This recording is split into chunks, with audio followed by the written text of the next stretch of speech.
Bismillahirrahmanirrahim. Elhamdülillah ve salatu ve selamu ala Rasulillah. Thumma amma ba'd. Ölgön kişinin qarzın жақындарына, балдарына жүктөп қою, аларды милдеттендирип қою шарт па? Атанын қарзын баласы төлөп берүүсү шарт эмес. Ага ининин қарзын же баласын қарзын ата төлөп берүүсү шарт эмес.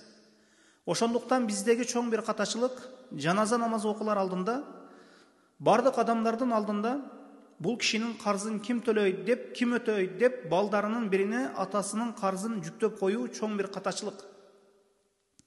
Баласынын күнөөсү эмне? Эмнеге ал атасынын қарзын көтөрүүсү керек? Өзгөчөсү атамдын қарзын мойнума аламын деп чыккан кезде чоң баласы болсун, башкасы болсун, мойнума атамдын қарзын алдым деп чыккан кезде да адамдардан уялым мойнун алат атасынын қарзын. Анан баласы өмүрүнүн акырына чейин карыз төлөп өтүп кетет. Мындай кылуу болбойт. Бул чоң бир катачылык. Бул адатты таштоо керек. Атасынын карызын өтөп койсо жакшы. Төлөп койсо жакшы атасынын карызын баласы. Жакшы дейбиз, бирок важип эмес, милдеттүү эмес. Анда карызы эмне болот дейилсе, эми бул тарабы ниетине карап. Хадистерде эмне деп келет? Пайгамбарыбыз саллаллаху алейхи ва саллям айткан: "Мен ахада амвалан нас юриду адааха, аддаллаху анху. Ва мен ахада юриду итлафаха, атлафаху Аллах."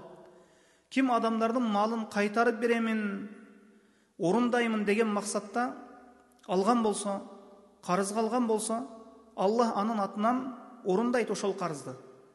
Аллах анын атынан орундайт деп айтты. Ким адамдардын малын алган кезде, мындайча айтканда акчасын алган кезде, алып качып кетем, алдап кетем деген максатта карыз алган болсо, кайтарып бербөө максаты менен алган болсо, аны алган малына Аллах барекет жеткирет дейилген хадистерде. Демек ошол өлгөн киши канча карыз менен кеткен болсо, бирөөдөн карыз алып аны төлөймүн деп, орундаймын деген максат менен алып анан өлүп кеткен болсо, Аллах анын карызын орундап коет андан. Эгер бирөөдөн карыз алып зыян жеткирүү максатта алып бербей коем деген максат менен алган болсо, ал өзү жооп берет. Демек жыйынтыктап айтсак, балдары, перзенттери атасыны карызын берип коюулары, атасынын карызын берип коюуларын мустахаб дейбиз. Балдары, ошол жакындары, ошол балдары атасынын карызын берип коюуларын мустахаб, жакшы иш дейбиз. Ага иниси же баласы, же бир жакыны ошол өтөп коюусу жакшы дейбиз. Бирок важип эмес, милдеттүү эмес алар. Бардык адамдардын алдында чыгарып туруп, балдарынын же ага инисинин же бир жакынынын мойнуна коюп коюу шариятка туура келбейт. Атасынын карызын важип түрдө бала көтөрбөйт. Милдеттүү түрдө бала көтөрбөйт. Алымдар айтат, карыз дагы бир маселе, алымдар айтат, карыз мурас болуп өтпөйт. Атадан балдарына же бир жакынына мурас болуп өтпөйт карыз. Аллаху алам. Саллаллаху алейхи ва Мухаммадин ва алейхи ва сахбихи ва саллам.